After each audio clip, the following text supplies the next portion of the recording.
하나님의 은혜와 평강이 가득하기를 소망합니다. 사랑합니다. 축복합니다. 여러분들은 요즘 고난주간을 어떻게 보내고 계십니까? 어떤 분들은 그래도 이 고난주간에 한 끼는 금식해야지 해서 한 끼 금식해서 또 이렇게 이 헌금하시는 분들도 있고, 또 전 세계적으로 보면 어떤 곳에 가보면 정말 내가 십자가를 체험해야지 라고 하면서 그 무거운 십자가를 메고 직접 이렇게 행진하는 사람도 있어요. 이스라엘 예루살렘 그 비아돌로로사에 가면 이 고난주간에 행해지는 또 그런 의식들도 있습니다. 어떤 사람은 자기 손에 막 못도 박으려고 해요. 왜요? 그 고난을 내가 이 고난주간에 체험하기 위한 거죠. 여러분들은 어떤 고통에 동참하십니까? 사실 우리는 고난이 안 왔으면 합니다. 고통이 나에게 좀 안 왔으면 해요. 그게 솔직한 마음이죠. 그러나 왜 예수님께서 여러분 이 십자가를 지셔야만 했을까요? 여러분, 예수님이 왜 십자가를 지셔야만 했죠? 우리의 죄 때문에. 우리의 죄를 깨끗이 씻을 수 있는 유일한 길은 죄 없는 예수님께서 우리의 모든 죄를 짊어지고 십자가에 죽으셔야만 했기 때문입니다. 우리가 너무나도 잘 알고 있는 이사야 53장 5절 말씀을 같이 읽겠습니다. 시작.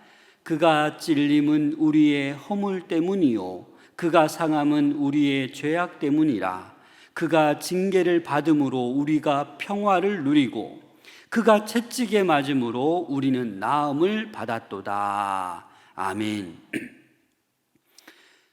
예수님께서 찔림은 나의 허물 때문입니다. 그가 상함은 우리의 죄악 때문입니다. 예수님께서 징계를 받으셔야만 우리가 뭘 누려요? 평화를 누리는 거예요. 그가 채찍에 맞아야만 우리가 나음을 입는 거예요. 저는 어렸을 때 이 부모님들이 우리 자녀들을 그 사랑하는 거, 옛날 부모님들은 사랑한다, 사랑한다 이런 말 하셔요, 안 하세요? 안 하시죠?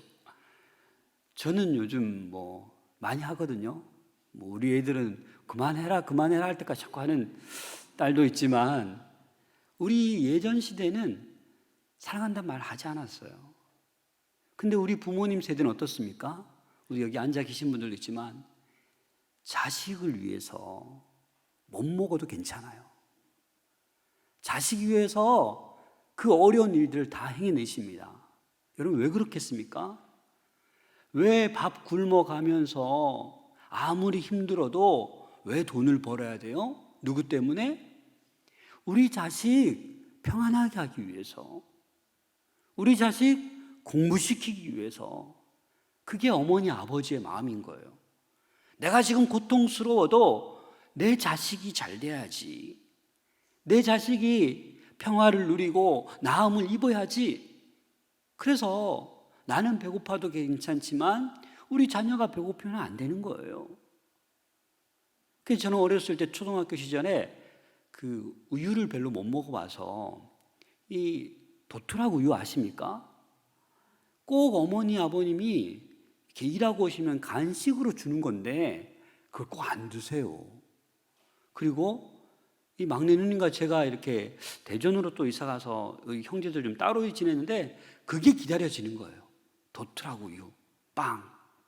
나중에 알았죠. 이거 어머님이 아버님이 그 노동을 하면서 간식 주는 거 아버지 어머니 드셔야 되는데, 우리 아들 딸이 웃으며 기다리고 있으니까 웃으면서 아빠 엄마는 많이 먹었다 하고 주시는 그 빵, 그 도토락 우유를 저는 잊을 수가 없어요. 이렇게 컸음에도 불구하고 저는 우유를 저희 집에서 제일 잘 먹습니다. 그 추억 때문에. 예수님께서 십자가를 지신 이유가 바로 이 이유 때문입니다. 하나님의 사랑하는 모든 자녀들, 이 세상의 모든 백성들을 구원하시기 위해서 이 고통을 감당하셨다라는 겁니다. 여러분, 지금 이번 주간에 가상칠언 이 7가지는 이제 여러분 머릿속에 다 기억하셨으면 좋겠습니다. 계속 반복되니까, 그렇죠? 첫째 날 뭐였죠? 1원이 뭐였어요? 아버지, 저들을 사하여 주옵소서, 용서하여 주옵소서. 그래서 제가 어떤 사랑이라고 말씀드렸죠? 용서의 사랑. 두 번째는 뭡니까? 내가 오늘 나와 함께 낙원에 있으리라. 구원의 사랑. 그리고 세 번째가 여자여 보소서 아들이니이다 라고 해서 책임의 사랑에 대해서 말씀드렸습니다. 오늘은 네 번째 뭐예요? 엘리 엘리 라마 사박다니. 나의 하나님, 나의 하나님, 어찌하여 나를 버리셨나이까? 이 고통의 사랑, 이 네 번째입니다. 여러분, 이 고통의 사랑을 말씀드리기 전에 이 시간적 흐름이 참 중요합니다. 예수님께서 못 박히신 시간이 정확히 몇 시예요? 3시. 우리나라로 말할 건 몇 시라고 했어요? 9시, 9시. 그리고 6시간 동안 시간이 흘러갑니다.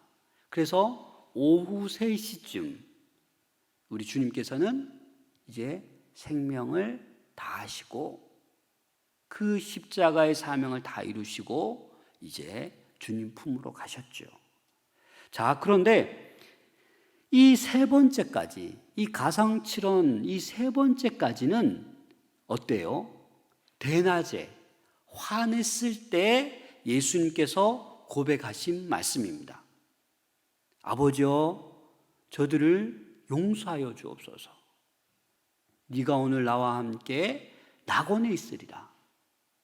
여자여 보소서 아들이니이다. 이 말까지는 환한 대낮에 이루어졌다라는 겁니다. 그런데 네 번째는 보십시오. 자, 45절을 같이 읽겠습니다. 45절 시작. 제6시로부터 온 땅에 어두움이 임하여 제9시까지 계속되더니, 제6시면 여러분 몇 시입니까? 12시, 12시. 이 12시면 뭐예요? 하루 중에서도 가장 햇볕이 쨍쨍 비치는 가장 환한 시간에, 그 시간에 온 땅에 무엇이 임하였다고요? 어둠이 임했다고요, 여러분. 어둠이. 왜 이게 가능한 일입니까? 백주 대낮에 갑자기 어둠이 임했어요. 이거 경험해 보셨습니까, 여러분? 이런 것들 경험해 보시잖아요. 저는 정확히 기억은 안 나는데 몇 년 전에 정말 이 황사가 심하고 미세먼지 스모그가 심할 때 너무 무섭더라고요. 서울이 대낮에 깜깜해요, 깜깜해. 이 시야가 별로 되지도 않아요. 그게 하루 종일, 그 다음날도 그렇게 막 이 태양을 볼 수가 없어요. 심각했던 적 있잖아요, 그죠? 대낮에. 또 여러분 장마철 될 때 막 하루 종일 비가 내리면 여러분 어떻게 뭐 화납니까? 그래서 이건 칠흑 같은 어두움이, 밤과 같은 어둠이 대낮에 임했다라는 겁니다. 왜 이렇게 어둠이 임하는 것일까요? 3시간이 지나고 이제 그 3가지 십자가의 그 3마디를 하신 다음에 이제 4번째 마디 할 때는 뭐예요? 어둠이 임한 다음에 예수님께서 지금 그 4번째, 그 고통 가운데 4번째 말씀을 하고 계신 것입니다. 여러분, 이 어둠이 임한 것은 하나님의 개입을 의미하는 거예요. 그냥 어둠이 임한 게 아니에요. 이건 하나님께서 어떤 능력을 베푸시는 거예요. 어떤 학자는 이게 이렇게 얘기합니다. 달이 해를 가른 일식현상이다. 아니면 뭐 구름이 몰려와서 잠시 좀 그 시간 동안 어두워진 거다. 이렇게 보기도 하지만 이 어둠은 하나님이 하신 거예요. 출애굽기 10장 21절입니다. 같이 한번 읽어보겠습니다. 시작. 여호와께서 모세에게 이르시되 하늘을 향하여 내 손을 내밀어 애굽 땅 위에 흑암이 있게 하라. 곧 더듬을 만한 흑암입니다. 여러분, 이 이스라엘 백성들이 출애굽할 때 몇 번째 재앙입니까? 마지막 장자의 그 재앙 바로 전에 이 흑암의 재앙을 하나님께서 주신 거예요. 더듬을 정도로 대낮에 어둠이 임하는 거예요. 칠흑 같은 어둠이 보이지 않는 거예요. 누가 이 어둠을 주셨어요? 하나님이 모세를 통하여 손을 내밀매 애굽 땅 위에만 흑암이 있게 했다라는 거예요. 그래서 오늘 본문에 나오는 예수님께서 이 육시로부터 온 땅이 어둠이 임하여 제9시까지는 전 세계 어둠이 아니라 그 십자가 지고 있는 그 예루살렘, 그 겟세마네 동산, 거기에 지금 하나님께서 어둠이 임하게 하고 있다라는 것입니다. 자, 오전 9시부터 이제 12시를 넘어서고 쭉 시간이 흐르고 있습니다. 여러분, 예수님께서 이 십자가의 고통이 어떠실 것 같습니까, 여러분? 너무 심하지 않겠습니까? 원래 못 박을 때부터 힘들지만 이 피가 계속 흐르고 이제 의식도 혼미해지고 정말 힘드신 고통을 겪고 있는 겁니다. 저도 군 생활할 때 곰발바닥 부대를 나왔거든요. 기본 훈련하러 가면 김포공항 쪽에서 저기 그 승마산이라고 있는데 저기 강화도 근처예요. 그러면 늘 한 7시간 걸어가야 돼요. 그래서 거기 자대 배치 받고 이등병 때 이 행군을 하는데 아유 뭐 이 정도야 막 이렇게 다짐하고 기도하고 가자 하고 하는데 이등병이다 보니까 고참이 무거운 건 저에게 다 맡기고 괴롭히려고 일어나니까 일어날 수도 없을 정도로 무겁게 하는 거예요. 그래도 그래 내가 이거 못하겠냐. 첫째 1시간 정도 그 김포 공항 지나서 그 논바닥을 하는데 찬양이 나오더라고요. 하나님 찬양하면서. 두 번째 시간에는 두고 온 우리 부모님, 가족들, 교회 학교 친구들 얼굴을 떠올려 막 기도하면서 3시간, 4시간 가니까 아무 생각이 안 나요. 죽겠다. 하나님 이거 힘들어 죽겠네요. 정말 힘들더라고요. 그 기간 가운데 제일 힘들 시간이 있어요. 또. 그때 꼭 M60이라고 무거운 그 총을 저에게 맡깁니다. 제일 힘들 때는. 이등병이니까. 그래서 기도하면서 그 고통 가운데 행군을 걸어갔던 걸 보면 예수님께서도 이 6시간 가운데 이제 6시간이 이르렀을 무렵에 가장 힘들지 않으셨을까.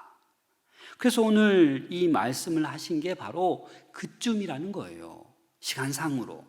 이 4번째 엘리 엘리 라마 사박다니 나의 하나님 어찌하여 나를 버리시나이까. 이 절규입니다. 절규. 여러분 이건 기도가 아니에요. 하나님은 완전한 예수님은 하나님이시지만 저희와 똑같은 완전한 인간이셨어요.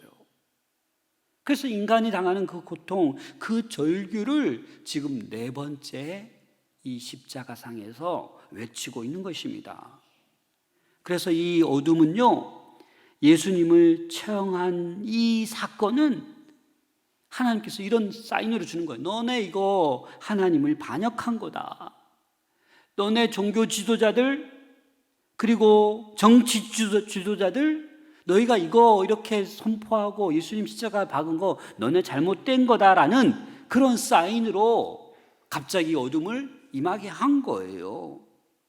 또 이 하나님께서 어둠을 주신 이 의미는 인간의 죄성이 그만큼 심각하다라는 것을 선언하는 거예요, 여러분.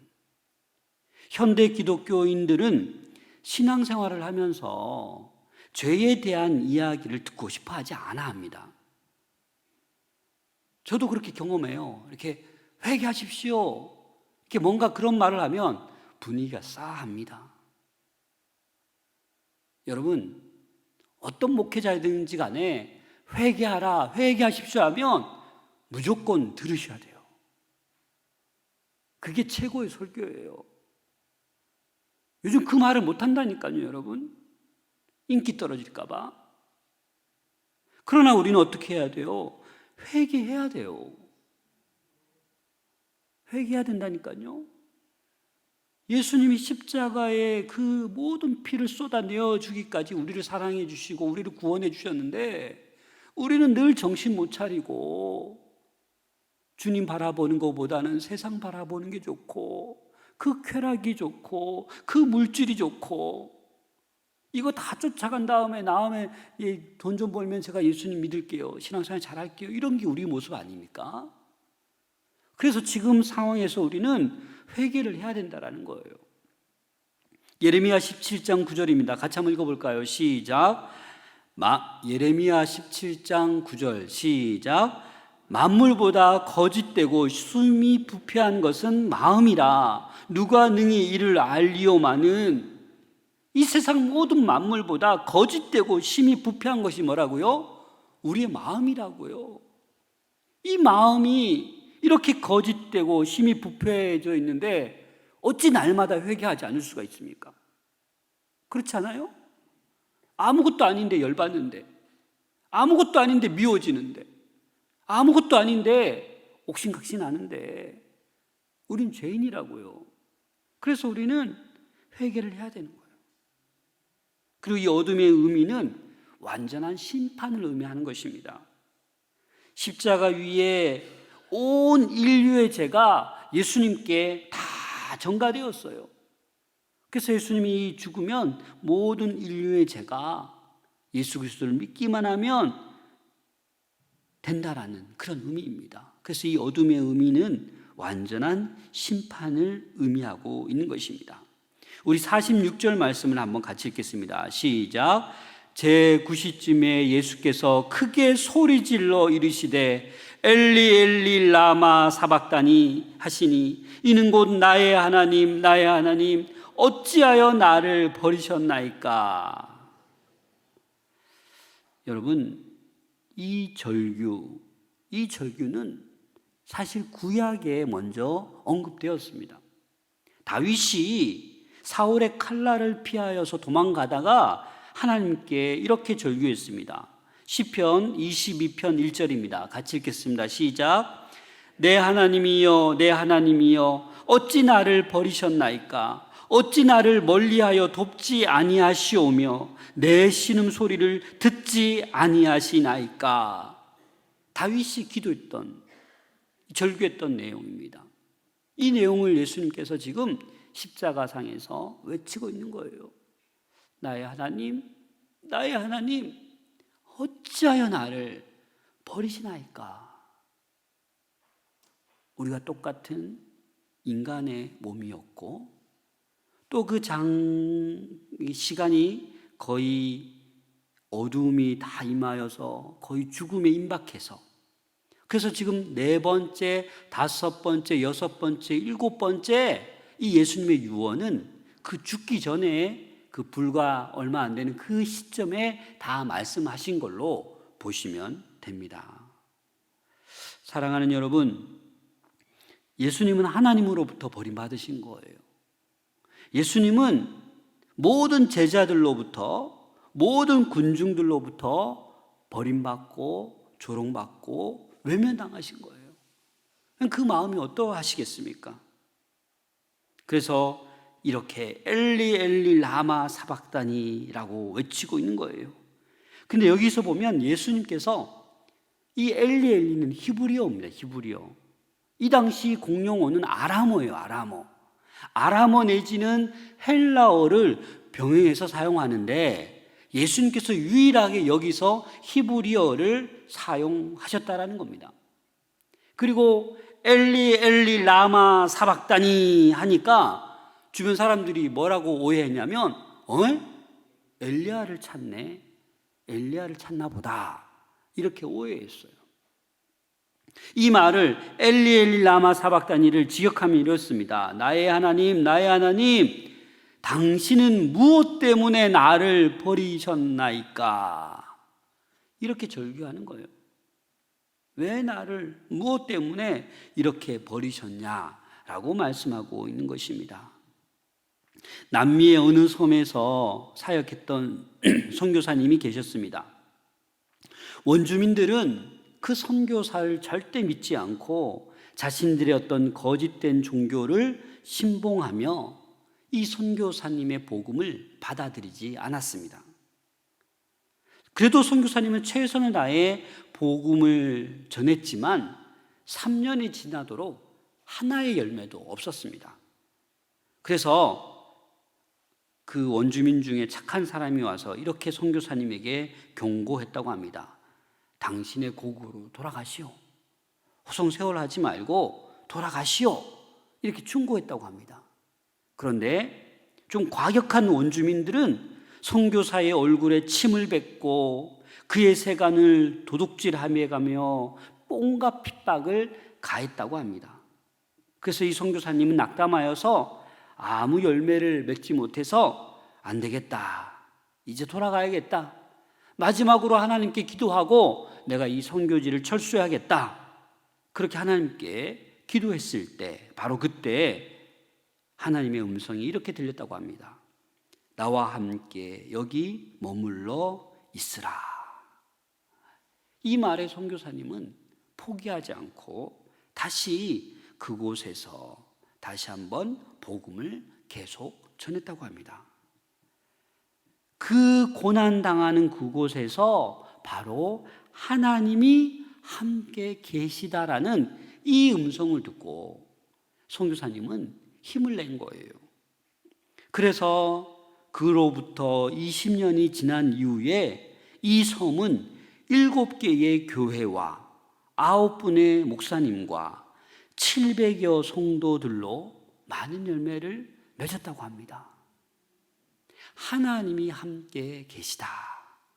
이 말로 이 선교사님은 위안을 얻고 평안을 얻어서 다시 그 어려운 사역을 감당하셨다라는 겁니다. 사랑하는 여러분, 우리가 온갖 고통 가운데 있을 수 있습니다. 경제적인 고통, 관계의 어려움, 또 건강의 어떤 고통. 그렇지만 여러분, 하나님이 함께 하십니다. 이 믿음 잊어버리지 말고 고통 가운데 있을지라도 우리 주님의 이 십자가의 고통을 기억하며 내가 너와 함께 하노라 라는 이 말씀을 듣고 늘 승리할 수 있는 우리 모두가 될 수 있기를 소망합니다.